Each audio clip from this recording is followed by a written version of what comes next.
Tonight what I want to do is basically roam freely. It's my final lecture of this year, which means I get the privilege of saying all sorts of stuff which might not be true, and it will be many months before I see you again, so you'll hopefully have forgotten. And what I want to do is talk about the future and where I think microbes might be going. And whenever you talk about the future, I always think of this quote from Niels Bohr, the Nobel Prize-winning physicist, who pointed out that prediction is very difficult, especially if you try to do it about the future, which I totally agree with. But the great thing about thinking about the future is as long as you do it far enough in the future, then I won't be around for you to tell me I was wrong. And so I'm going to try tonight to talk a bit about some stuff that you can hold me to account for because it's relatively near future, and some other stuff that is quite far in the future may not be true at all, and I won't know about it because I won't be here, and I guess most of us won't, so you can't correct me when I got it wrong. So I'm going to focus really on talking about a couple of kind of distance timelines around the future, and in true Star Trek fashion, I've focused on things that will come in the next sort of 25 years, I think. So those are the ones you can hold me to account for, and then ones that are beyond that are quite far in the future, very speculative, but you know, it's fun to speculate, isn't it? At least for me. If you don't like the speculation, you can quietly exit at the back or fall asleep. And what I want to do really is think about this in kind of three spheres of influence for humans, for we as humans, places where microbes are likely to play an even more important role as we go forwards for the next, say, 100 years or so. And broadly speaking, that's medicines, it's foods, and it's kind of material. So that's the lay of the land. And at the end, I am probably going to depress us all by telling us some of the things that we don't want microbes to do, but they probably will do anyway.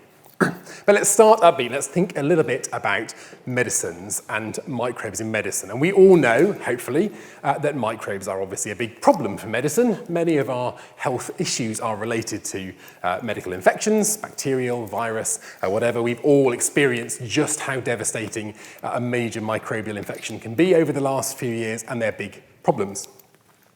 There are also, though, potentially big solutions for medical issues, and so this hopefully is very familiar to you. This is an early advert for the wonder drug penicillin, which, as it says in the tin, saves soldiers' lives and indeed non-soldiers too. And I suspect many of us in this room are actually alive today as a direct result of penicillin, either because we took it to treat an infection or because our parents or grandparents did, and therefore they survived and ultimately led to us. Penicillin, of course, is a microbial product. It is something that a fungus produces to kill bacteria, and as a result of that, we have harnessed that drug to treat ourselves. And in an earlier lecture, I talked about many of the other antibiotics, of which the vast majority still were discovered as microbial products. So this is a medicine that microbes make to help us deal with health issues. They, of course, don't do it to help us. They're doing it for their own purposes, to fight off microbial competitors, but we've harnessed that power for our own advantage. You can also think about the benefit of microbes in a predictive way, in a way to prevent infection in the first place, through vaccination.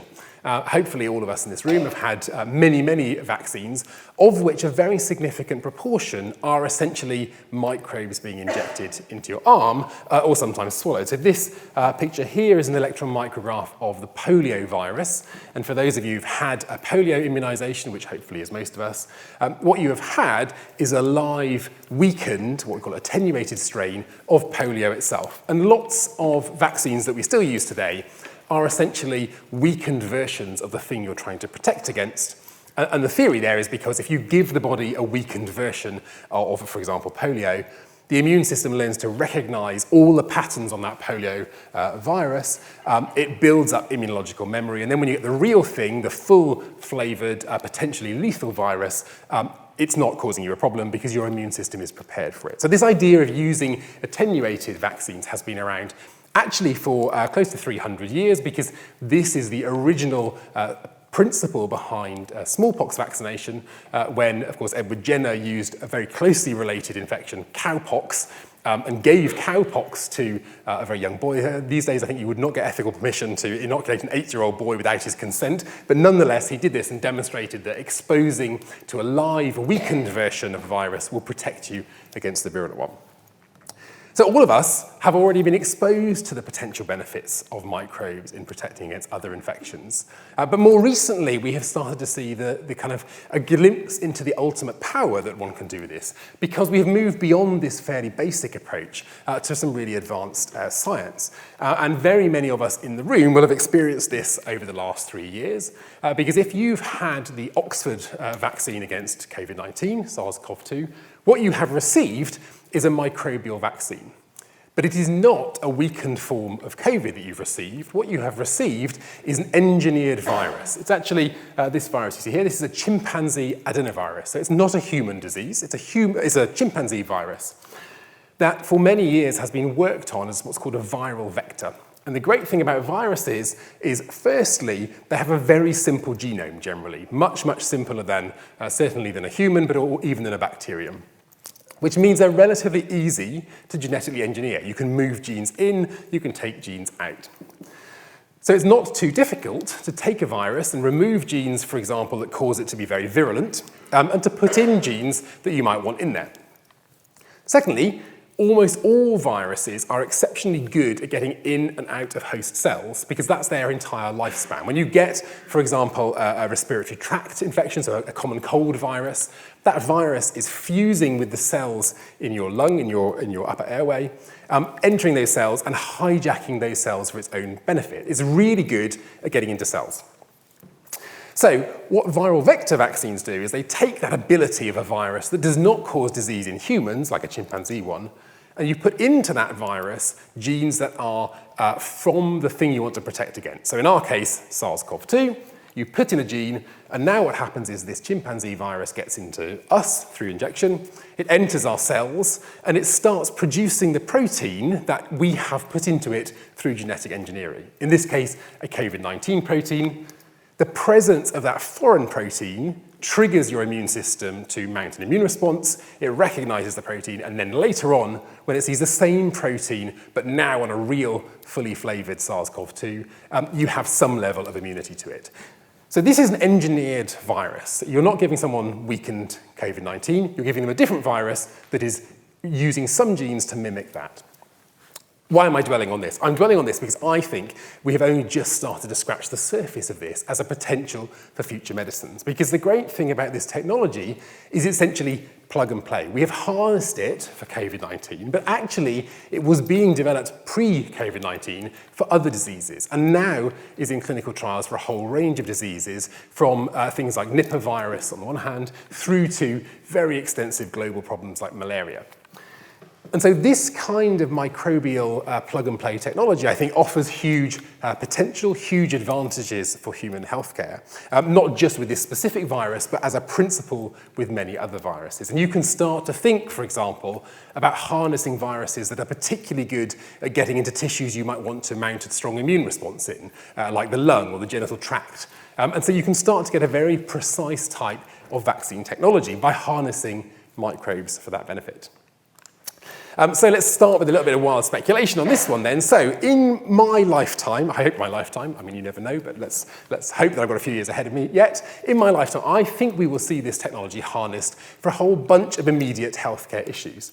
In particular, for example, it is highly adaptable. You can engineer and produce the virus at scale rapidly, as we have seen, which means it's particularly good for infections that are very variable. And you might be aware, for example, if you already received the flu vaccine, that you need to go back every year to get a new flu vaccine, because the flu is one of those viruses that evolves very rapidly. And so you always need a new vaccine to be ready for the new strain. At the moment, we do that by a process of sort of extensive modelling and lucky guessing, basically, by looking, for instance, at what flu strain is circulating in Australia in their winter, and therefore assuming that 6 months later it will be here for our winter, and then doing some very rapid scale-up to create flu vaccines, much of which is still done using essentially immunisation of eggs and harvesting virus from eggs. It's a slow process, there's a capacity issue, and that's one of the reasons why we're not really able to respond rapidly to flu. But what about if you could sequence your flu and immediately start putting those genes into a viral vector, and you'd be ready long before that flu virus came? Or indeed many other infections that mutate, that evolve on a very rapid basis. It also offers the opportunity to engineer in other things to those vaccines beyond just the protective effect you're looking for. So, for instance, we may be able to combine the gene that you're wanting to mount a response to, so your virus of infection, with genes that do other things, for example, that are particularly good at stimulating an immune response in the upper airway. So you're generating a vaccine that is highly protective for stuff you're breathing in and out, rather than one that is sort of waiting for the infection to spread into deeper tissues. And really excitingly, I think, because this is very genetically malleable, you might be able to come up with really, really highly tailored vaccines. So at the moment, for instance, it's quite challenging to come up with vaccines for people who are immunocompromised. So young infants, people with HIV, or indeed people who are relatively old. And that's because we typically don't mount a strong immune response if you're immune compromised. But here you have a technology where you could engineer other aspects to trigger that immune response in those individual people. You might even begin to engineer vaccines that are better for particular people. We know that the immune response, for instance, differs slightly between men and women, between different ethnic groups. And wouldn't it be great if we could come up with a vaccine that was absolutely optimal for the individual person receiving it, rather than just the standard vaccine that everyone gets in the world? And I think this is a real area for kind of exciting future development.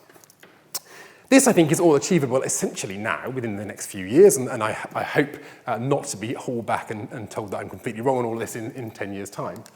But what about if we speculate a bit more widely and go further forwards? What else might we be able to do with this technology? Well, here are my starter for two ideas that are longer away and may never come to fruition, but I think might be at least potentially achievable with this kind of technology. So what about, instead of waiting to see what the next infection is and then having to respond to it, what about if we could create a preemptive vaccine library? So the way that vaccines work is they stimulate your immune response typically with a protein from the thing you're trying to protect against: bacteria, fungus, virus, whatever. What the immune system sees is a little fragment of proteins, typically in the region of sort of 10 to 20 amino acids, so building blocks long. It's a little piece of protein that it sees. And it's long enough to be kind of unique to that protein. So when you've seen that, your immune system realizes, if I see this again, it's probably associated with that pathogen. Because it's seeing a piece of protein, the total theoretical number of options that the immune system could see is finite. It's a really big number. It's up in the trillions, tens, hundreds of trillions, but it is not infinite.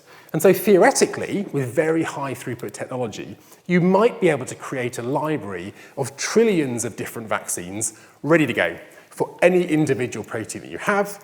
And then, if you're in, somewhere at the far ends of the world, on holiday, you come down with a mysterious infection, your local doctor may be able to identify that and diagnose it using DNA sequencing technology, which is already common, upload that sequence, and within minutes, people may be able to fish out from your library a matching vaccine, start to prepare it, be ready, just in case it turns out that you are the first, the so-called index case of the next pandemic, and nip it in the bud. Maybe a bit altruistic, but I think that's quite an exciting prospect. Or what about this one? So one of the things we do now when we generate a viral vaccine, so one where you're putting a virus into people, is we deliberately prevent that virus from spreading because you don't want to give someone an infection. There are really, really good reasons for doing that. However, I can envisage a possibility where you might actually want a viral vaccine that spreads. If you retained that ability to spread, you could vaccinate someone, the first person, with, for example, a vaccine against COVID-19. They would go out, they would start coughing out that viral vaccine and immunize the people in their family, the people they meet on the tube, the people they go on holiday with, and the vaccine would spread through the population. There are, and I really need to stress that, there are huge ethical and safety considerations here. That virus might mutate. You might suddenly realize instead of curing everyone, you've given them the next big plague. And very, very importantly, how would you deal with things like informed consent? If you don't want to be vaccinated for whatever reason, how will you deal with it if the person next to you on the train is coughing the vaccine over you and you become vaccinated anyway? What about a vaccine that's not suitable for everyone? How would you control it? And most importantly, how would you withdraw it if it turns out later on that there's some unforeseen safety consequence? However, I do think there's a potential here for tackling many of the world's biggest problems. And actually, this approach is already being thought about a little bit in terms of animal vaccination, particularly in populations where they are very out of control. So if you think about things like a feral rabbit or a cat population somewhere like Australia, there's a lot of interest in measures that might, for instance, sterilize those animals through viral spread, spontaneous viral spread. So you could imagine a scenario, those of you who recall, for instance, the foot and mouth epidemic in this country a few years ago, you could imagine a scenario where a self-spreading protective vaccine against foot and mouth might have actually been a sensible thing to try and use at that stage to prevent the massive economic and welfare implications of that pandemic. So I think absolutely not trivial to consider, but something that is certainly going to be worth watching over the next, say, 10 or 20 years. So that's enough on vaccination. What else might we do with healthcare and medicines? Well, one of the really exciting prospects, I think, is what if we could harness some of the abilities of microbes to turn them to our advantage in treating disease also? And the idea of having kind of microscopic microsurgeons in your body. Why do I say that? Well, for those of you who've seen some of these lectures earlier, you'll know that bacteria in particular have a wide range of remarkable abilities.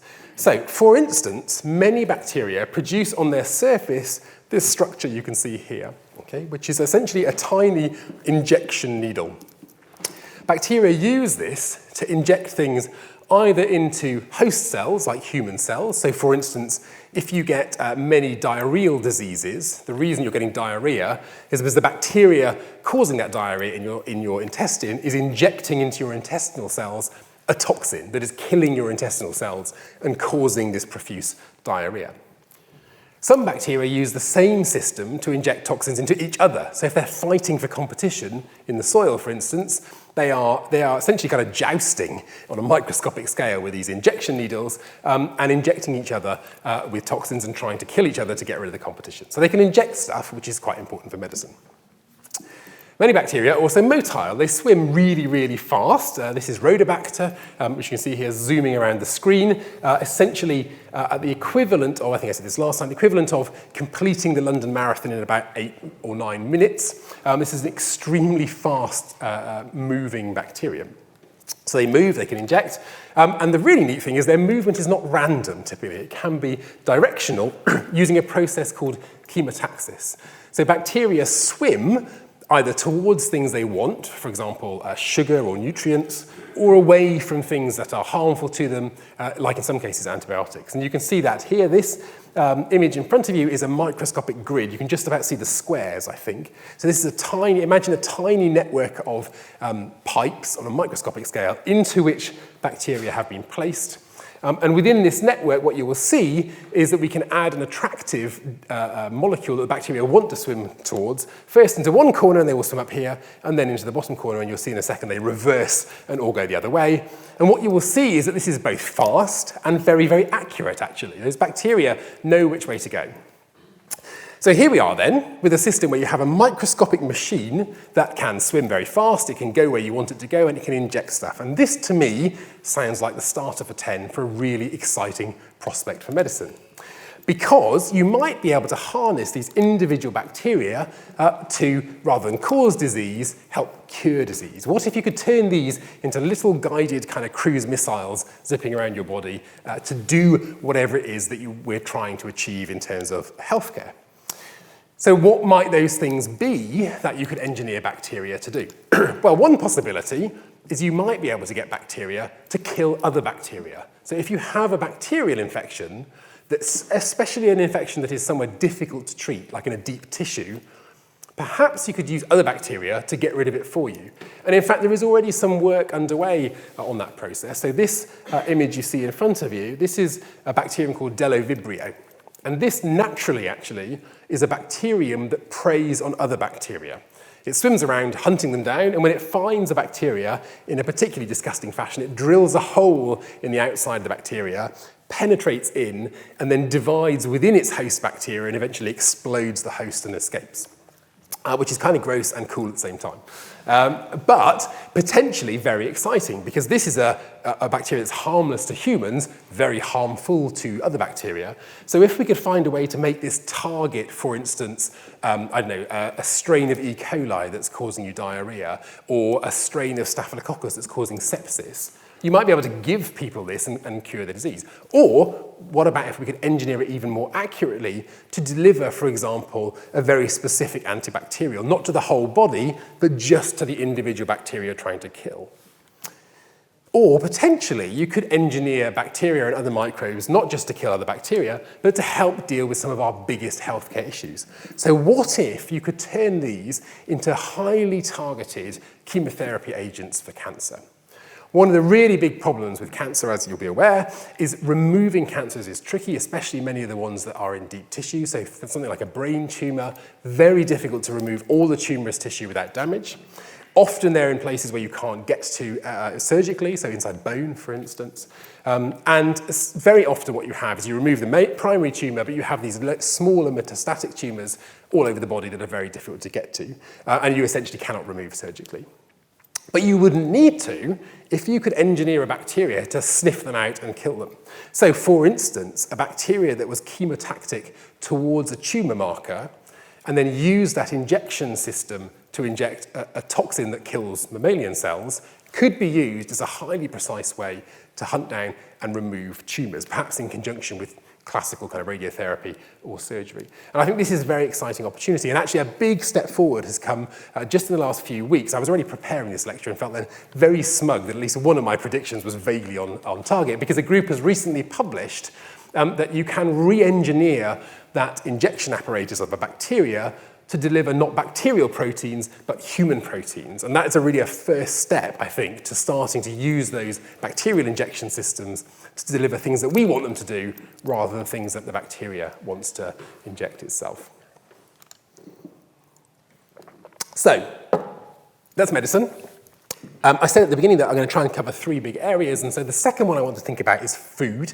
Those of you who've been coming to these more frequently know that food is a subject close to my heart, probably many of our hearts, and I like to say that food is the most important topic you can ever cover in biology, because it's almost the only thing that every human being on this planet does, right? If you don't eat, you're not here. And so food is really, really important.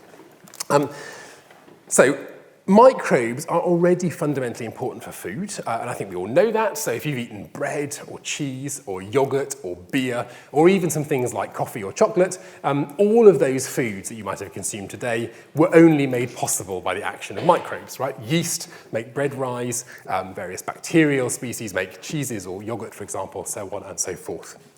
So microbes have been part of human food for thousands of years. More recently, though, we have started to use microbes directly as food. And I suspect many of us in this room, certainly I have, consumed very regularly a microbe. So this is a mycoprotein-based meat substitute.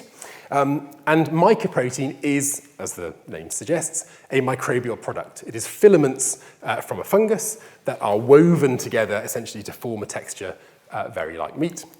And mycoprotein is, I guess, the first large-scale human food that is created solely by microbes.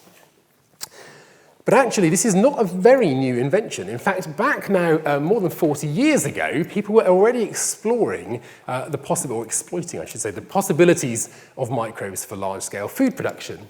Those of you old enough to reach your mind back to the 1980s might recall this product, Protein. Not a human food, but an animal livestock food, a very high protein-based food that was added to many livestock supplements for sheep and cattle, for example. And this product was created from a bacterium. And the bacterium was particularly remarkable in that what it uses as its energy source is methanol. And back at the time, back in the 1980s, methanol was a byproduct, really, of the hydrocarbon industry, so the petrol industry. It was going to waste. And this bacteria naturally uses methanol as its building block to create cells. Those cells are extremely high in protein. And so what you can do is grow this bacteria in a vat of methanol, essentially, and then harvest it, pellet it, and turn it into an extremely high protein food for livestock. And actually, this is right back in the 1980s. The UK was kind of a leader globally in this, and this is the plant that made Preemptive at Billingham. At the time, the largest fermenter plant in the world producing this. And essentially, the only reason that it ended up not taking off, well, it did take off, but it ended up closing and the plant being demolished, was the global market changed. Methanol became much more expensive, animal feed dropped in price as the agricultural revolution took place, and the economics didn't pan out. But there is now renewed interest in this kind of approach, using individual single-celled bacteria, fungi, whatever, to produce food, both for animals and for ourselves. So how might we be able to do that? What kind of activities and microbes might help in that process? And I personally think that there is just a vast universe out there that we have not yet tapped up, where we may be able to do really, really exciting things. And why do I think that? I think that because I've been harping on earlier in this series about that really exciting, underexplored zoo that lives in all of our intestines. So the human gut microbiome, as I've said before, has more individual bacteria cells in it than you have human cells in your body. So you are, to a first approximation, far more bacterial than you are human. And those bacteria and fungi and viruses have a whole bunch of biochemical abilities that we have no real understanding of yet. We know that they're there, though, for very, very straightforward reasons. And so let me give you one straightforward reason. You will hopefully all be familiar with the idea of carbohydrate. When you get your food, you'll see carbohydrates listed on the ingredient package. Carbohydrate, really important energy source in our diets. Humans can only digest, we only have the genes in our own genome to digest 3 types of carbohydrate. We can digest sugar, sucrose, essentially, the stuff you have in your tea or coffee, or your donuts. We can digest lactose, milk sugar, that's the carbohydrate that's in milk, but also obviously cheeses and other dairy products. And we can digest starch, i.e. potatoes, crisps, all those kind of things. There are, however, lots more carbohydrates out there in the natural world and in the plant world, and we can't digest any of them. But we still gain energy from them because the bacteria in our guts do the digestion for us. They break down those products into molecules we can use, or sometimes they convert them into these kind of products that we then break down. And for probably the last almost 100 years, we have been sort of almost unwittingly exploiting this ability for a whole bunch of human behaviors. So there is a group of enzymes called cazymes, or glycoenzymes. These are enzymes that break down carbohydrates, okay? And we have explored and exploited them from microbes for, as I say, about 100 years. So they are used in all sorts of products that you eat or drink or use every day. So for instance, fruit juice or baking often uses these microbial enzymes. The animal feed industry, or even things like the paper industry, uses enzymes to make paper soft or smooth. And in lots and lots of home care products, you can find these kind of enzymes. And so, for example, if you're kind of my age or above, you might recall being a child. In fact, who recalls being a child, being told by your mum or dad, don't get your chocolate on that, you'll never get the stains out. Does that ring any bells? Yes? Okay. Do you hear that now? No. Now we have modern washing powders that get rid of chocolate stains brilliantly. And the reason they do that is because someone discovered an enzyme that's really good at breaking down chocolate from one of these microbes, and it's now in your washing powder, so when you put your chocolate stain in, the chocolate miraculously disappears. Or my favorite example, that's not a breakdown, that's a construction actually, is that a microbial enzyme has been used to produce a polysaccharide called cyclodextrin, and that is the compound that goes into these air fresheners that remove fragrance. So, like Febreze, for example, where it says removes all horrible smells.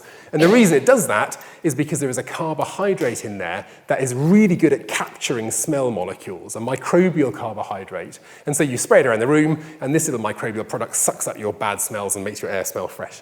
I'm not sure that's actually a human critical discovery, but nonetheless, probably beneficial to many of us in our daily life. So these enzymes are used lots and lots already in our daily life. But what of the future? What might we be able to do with these that is really exciting? I think there's lots of potential here, and we are starting to discover that some of this is already happening. So, hands up if you ever eat seaweed. Good, that's very good. Those of you who watch online can't see the number of hands. There's quite a lot of hands here. This is a big component in lots of diets, particularly for things like sushi. If you are a kind of poor Western European like me, you're basically really rubbish at digesting seaweed. It's full of polysaccharides, of carbohydrates that you cannot digest, and that's a bit of a shame. If, however, you have grown up in a culture where seaweed has been a large part of your diet for a long time, like Japan, the odds are on that you actually have microbes in your gut that are really good at degrading those carbohydrates from seaweed. People in Western Europe don't, people in Japan do. The reason for that is because those microbes have acquired those genes. They're not actually from that original bacterium. They have acquired those genes for carbohydrate breakdown from marine bacteria that actually in their natural habitat kind of predate on and degrade seaweeds.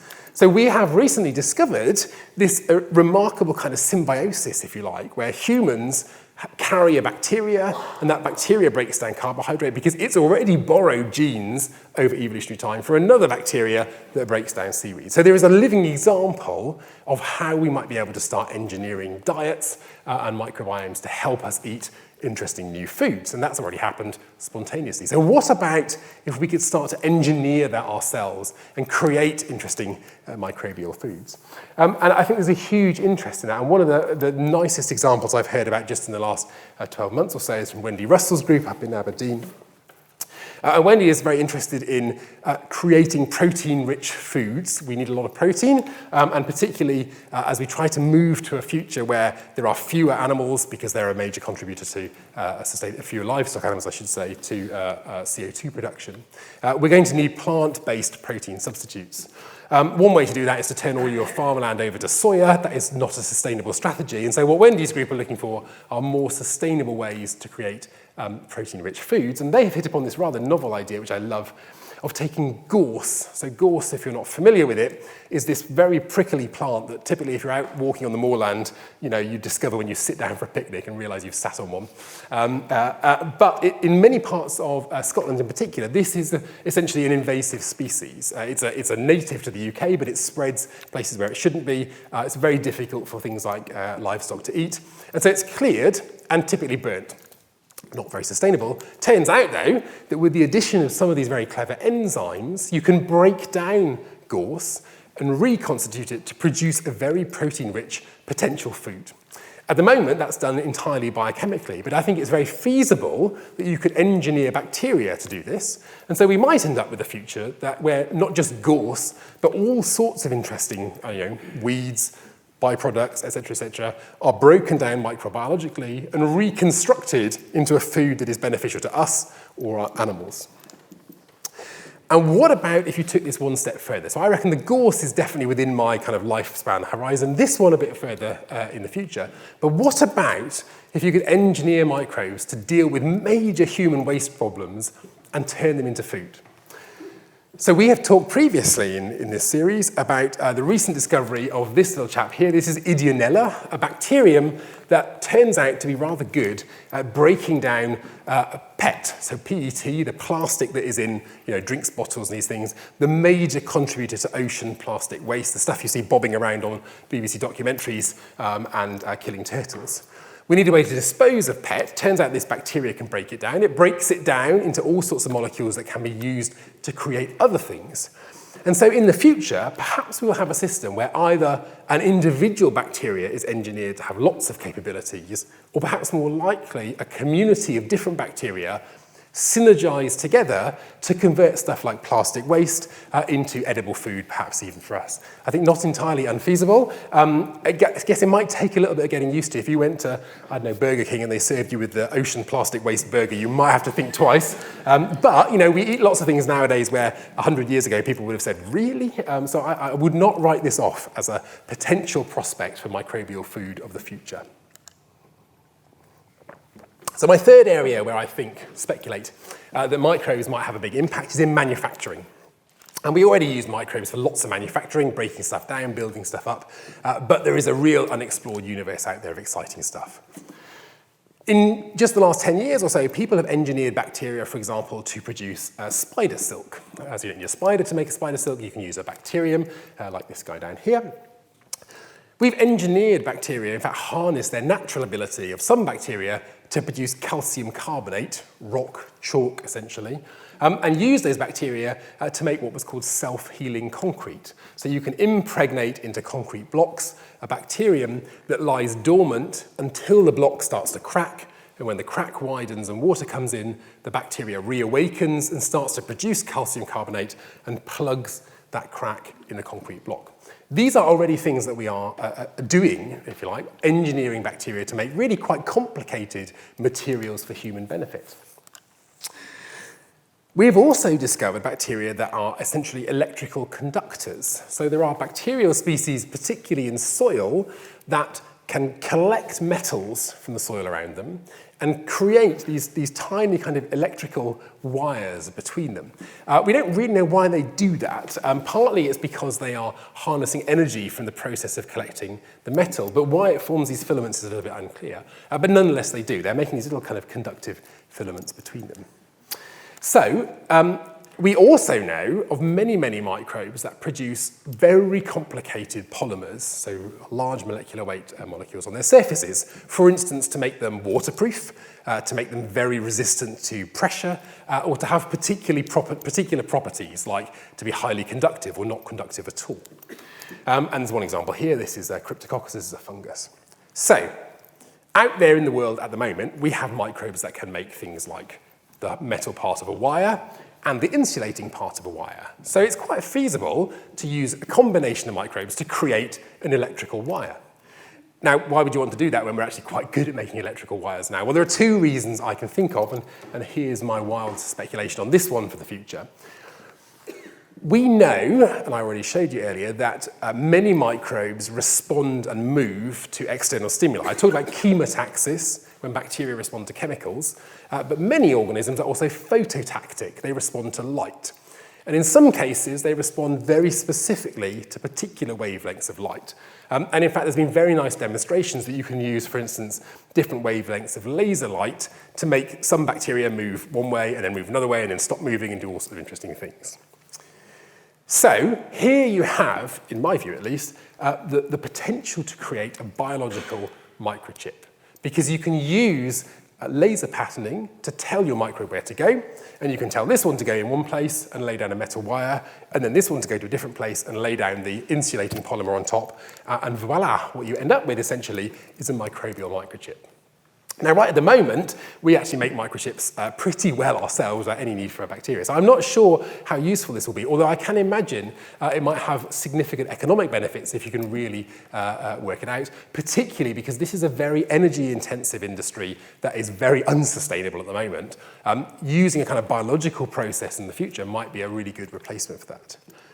But in my view, much more exciting than this is, rather than having your bacteria on kind of big pipes in a factory, what about if you harness their ability to survive out there in the world? And you could imagine a future, for instance, where we spray this combination onto, say, a field.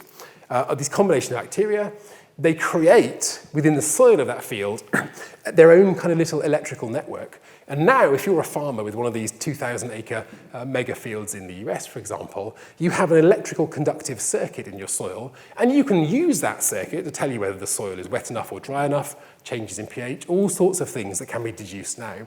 You've achieved this without any major engineering, without any mining to create the metals, without any of those things. It's a highly sustainable way of creating environmental sensors.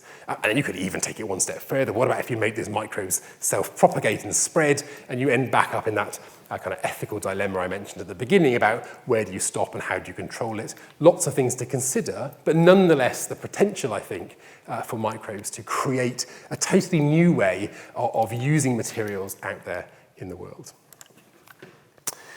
So that's all really upbeat. I'm feeling really positive, and I am universally positive almost about microbes, but I wouldn't be doing my job if I didn't end in the last section by thinking a little bit about some of the negative things that microbes might do. And if any of you read a decent amount of science fiction, you will know that essentially the world always ends either with an asteroid or a microbe, right? I'm not going to talk about asteroids, let's talk about microbes. So are microbes going to end the world? Well, I think, unfortunately, it's probably relatively likely. We have seen in the last 3 or 4 years the unbelievable scary power of a pandemic. Okay, this is a map mid-pandemic of COVID-19 spread. In no way to belittle the COVID-19 pandemic, which is absolutely devastating for human society and many individuals. It was actually pretty mild as pandemics go, as global pandemics go. As of last week, I think the global death toll was something like 7 million people. That is a horrendously large number, but actually is much, much smaller than many of the microbial pandemics that have happened in the past. So if you think about things like smallpox, for example, in the New World, so smallpox taken to the New World, to the Americas, by Europeans when they first discovered the New World, no immunity to smallpox in the native population of the Americas, and as a consequence, over the next sort of 50 years or so, we estimate that 90% of Native Americans died of smallpox. Bubonic plague, Yersinia pestis, good historical accounts from the Middle Ages showing mortality over most of Europe, approaching probably something like 50%. So these are orders of magnitude more mortality than we've had in COVID-19. And so I do think it's really important that we don't sort of think to ourselves, we've COVID-19 done, dusted, pandemic over, let's not worry about that ever again, because there are many, many other organisms that can cause pandemics of greater sort of scale than that, and we really need to be very conscious. We have had a very lucky escape in some ways, and I think it's really important to bear that in mind. And there is a significant prospect, I think, of a pandemic being essentially that world-ending event. And I think really a very important thing to think about is you don't actually have to kill everyone to end the world as we know it. In fact, you don't have to kill anywhere near everyone to end the world as we know it. If we think about the Black Death in medieval Europe, the impact of the Black Death, firstly, was on massive mortality, but secondly, the economic impact lasted for a couple of hundred years because you'd lost all these fit young people who were working in farms. Cities had emptied as people ran away from this spreading plague. And so there's a massive deurbanization and a very long impact, which historians often say is essentially responsible for the Dark Ages because there was this long period of a failure of development in Europe as a result. And it doesn't even have to be a microbial pathogen of humans to achieve that. So if we think, for instance, about this chap, this is a fungus, okay, and it's the cause of a disease called rice blight. And this fungus lands on the leaf of a rice plant and produces this rather beautiful structure here, penetrates into the rice plant and kills the rice plant, Magnaportha. Magnaportha is a major pest of rice, and rice is responsible for the dominant calorie portion of 50% of the world's human population. So 1 in 2 people on the planet rely on this crop for their daily survival.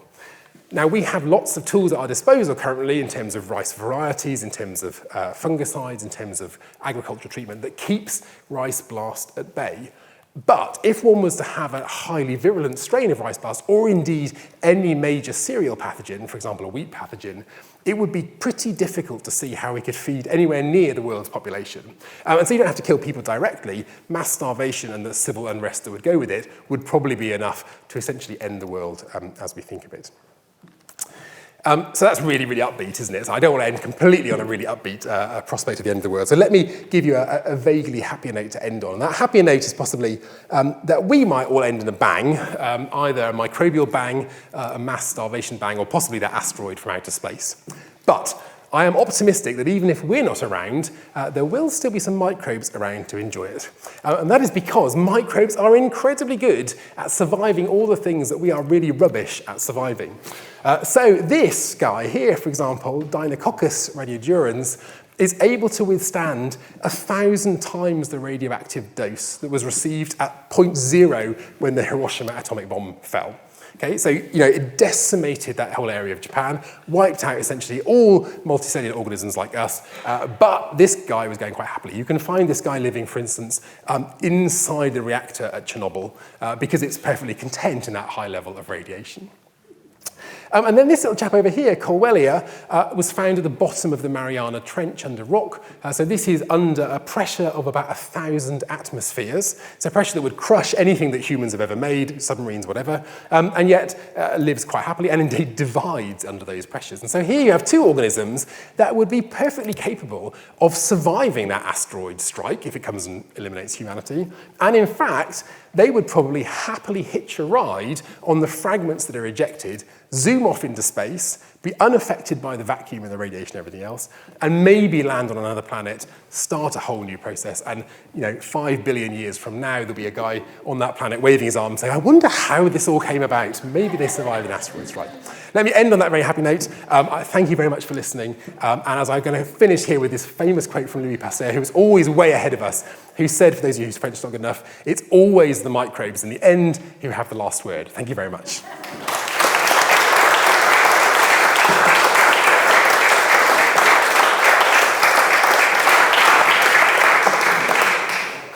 Thank you very much, Professor May, for another wonderful lecture.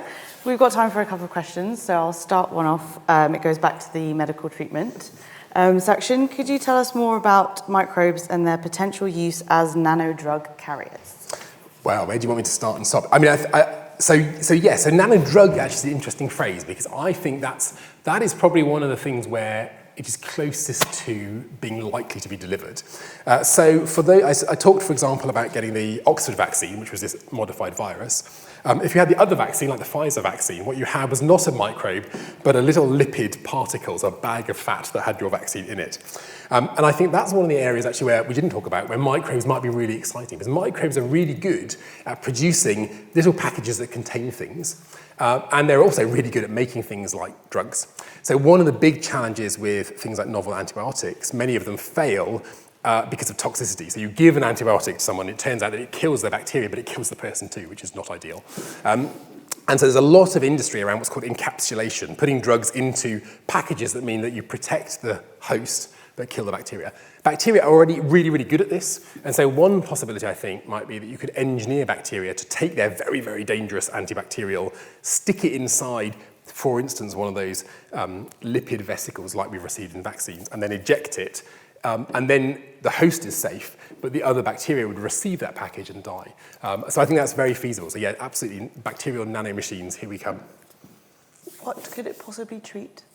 Well, so what could it treat? I mean, the areas abound. I mean, the most promising areas, I would say, are the ones where our current treatments are limited by toxicity. So tumour treatment is a really good example. I mean, essentially, treating a tumour is about trying to do your best to kill the tumour without killing the person who's got it. And anyone who's been unlucky enough to receive chemotherapy knows that it's usually really quite unpleasant. And so that idea of hiding those toxic drugs inside a molecule could be useful. The other big area is that bacteria have obviously been exploring antibacterials far longer than we have. So they have a number of compounds that are highly specific. So for instance, there are what's called bacteriocins. So you have one strain of bacteria that might kill another very closely related strain, but not harm itself, with that level of precision that we don't currently have in antibiotics. So I could imagine a scenario in which you have very, very targeted antibiotics. Until recently, that's been of no benefit because we haven't been able to diagnose the disease with that level of precision. But now with DNA sequencing, you can. You can tell someone not only they've got Staph aureus, but you can tell them which strain they've got and probably where it came from. So then you could lift off the shelf your highly optimal bacteria against that specific one and wipe it out. He says optimistically. Do we have any questions? Okay.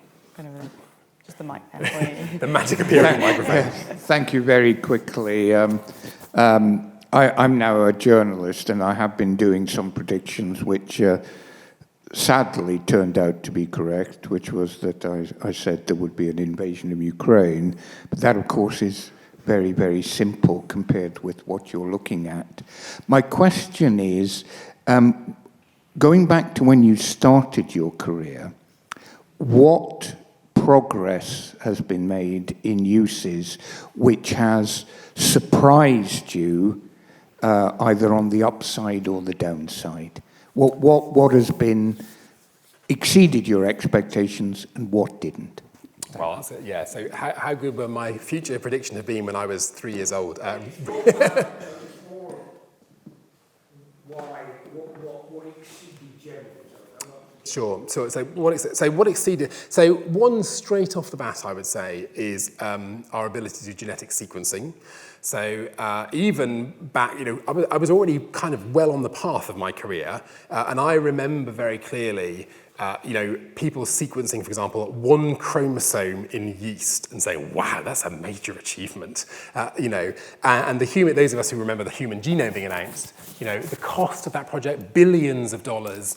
years of investment, thousands of people, and now, I don't know if people in the audience have done it, put your hand up if you've sequenced your own genome. It was a couple of tentative, yes, excellent, no one's quite prepared to admit it. But you can do this for, a few £100 commercially. So that's been one, and at extremely high speed. That's the remarkable thing. I mean, we routinely in my lab, sequence strains within days, which previously would have taken years. So that has been one that has absolutely exceeded my expectations, I think.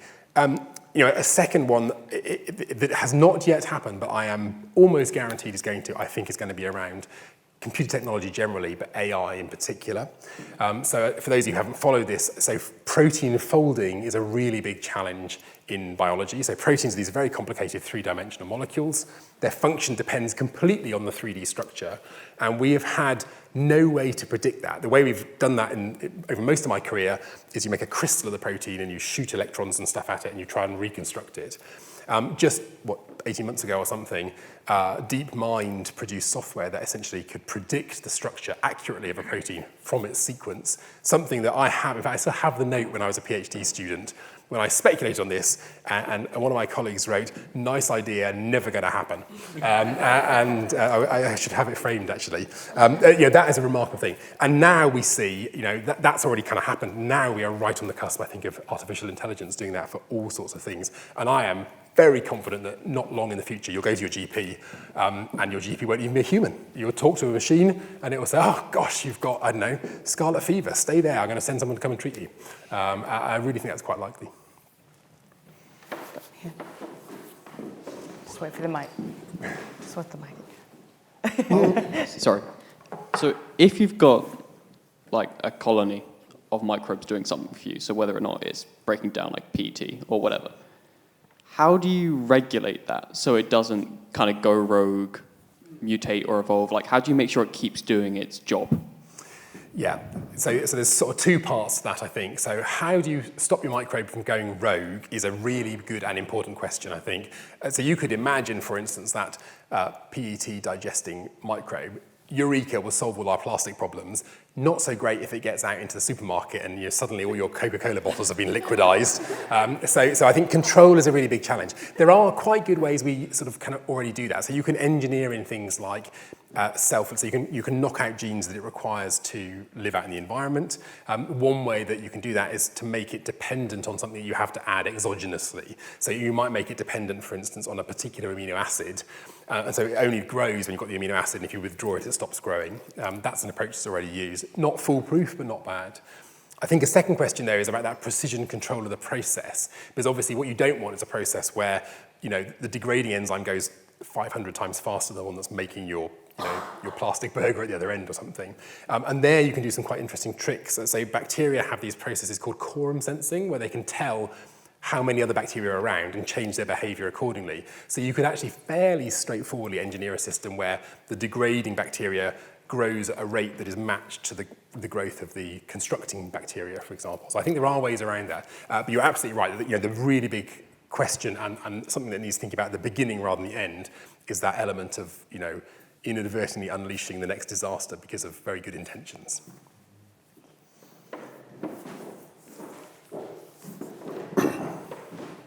Thanks. I'm going to follow on what he said. It's about the control.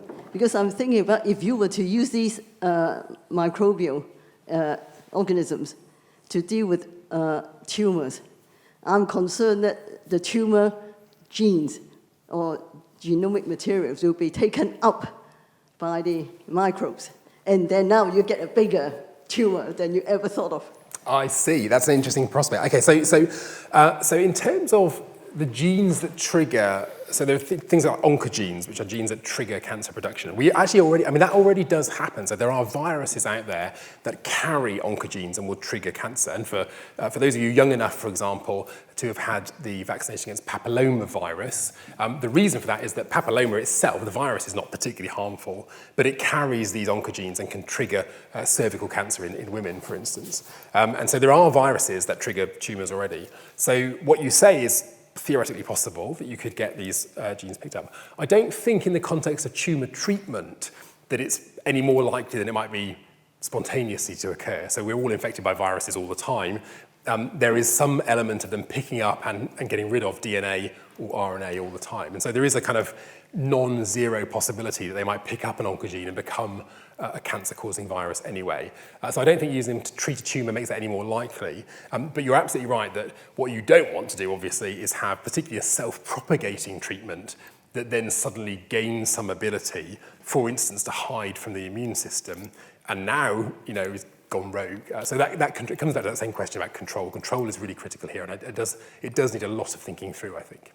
Sorry, I just need to ask, what is the shelf life of all these organisms? Because normally I assume you keep them by putting in liquid nitrogen. Yeah. But the thing is, once you sort of infuse it into another, animal, how long do they stay in there to work? So shelf life of microbes is incredibly variable. So let me give you two examples. HIV virus, for example. So HIV, if you take it out of the human body and stick it on a surface, is dead within minutes, which is why you can't get HIV from, sharing a cup and all those things that in the 1980s we were kind of worried about. Very, very short. On the other extreme, you've got things like, anthrax, the bacteria, anthrax spores certainly live perfectly well for 50 years, probably 100 years. And in fact, we know of microbes that are not disease-causing microbes, but nonetheless exist, that seem to have existed as a single cell probably for 10,000 years, dormant actually. That's one of the exciting prospects. If you could somehow combine the thing you want to do with that excellent long shelf life, then that idea of a viral vaccine library becomes quite feasible. But yeah, it's not trivial, absolutely.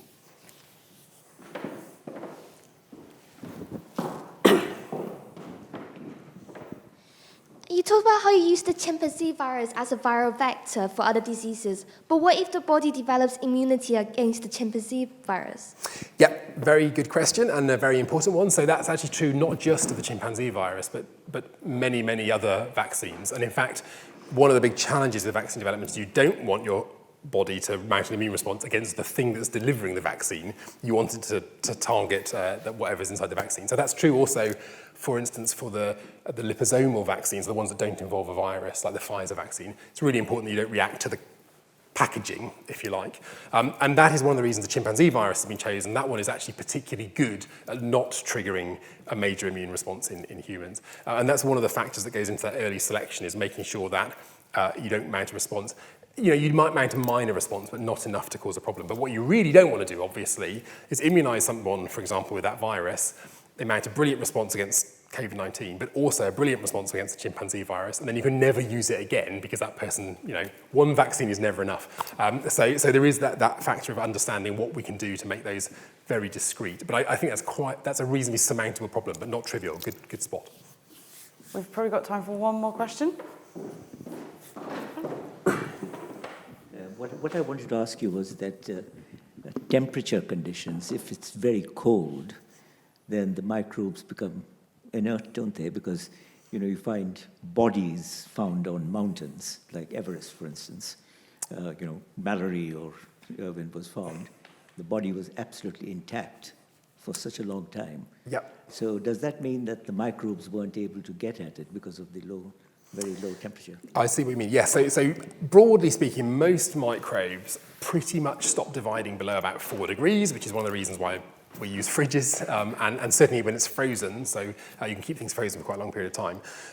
And you're absolutely right that you can reconstitute microbes from these, sort of the ice. People might have come across the Iceman, this chap who, 4,000 years ago or something, fell into a glacier and has been frozen ever since. And you can reconstitute microbes from him. And in fact, but you don't have to be frozen. So actually, people have successfully retrieved microbes from things like preserved Egyptian mummies. So temperature is really important. Generally, cold chain is good, which is one of the reasons why vaccines typically are kept on cold chain when they're distributed. And one of the big challenges in medicine is moving that to a system which doesn't require cold chain, so you could use it in countries that don't have reliable electricity, for instance.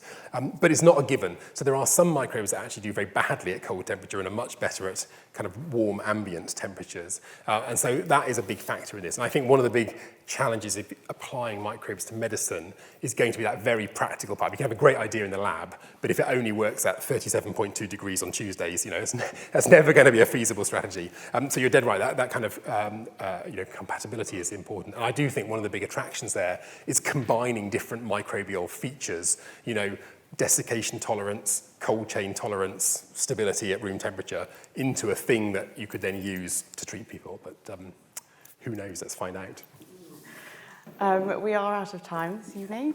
Thank you, Professor May, and thank you very much for a fascinating series this year. Next year, you'll be coming back with a series on evolution. Yep, exactly. Which we are very much looking forward to, and we hope you can all join us then. Thank you again, Professor May. Thank you very much.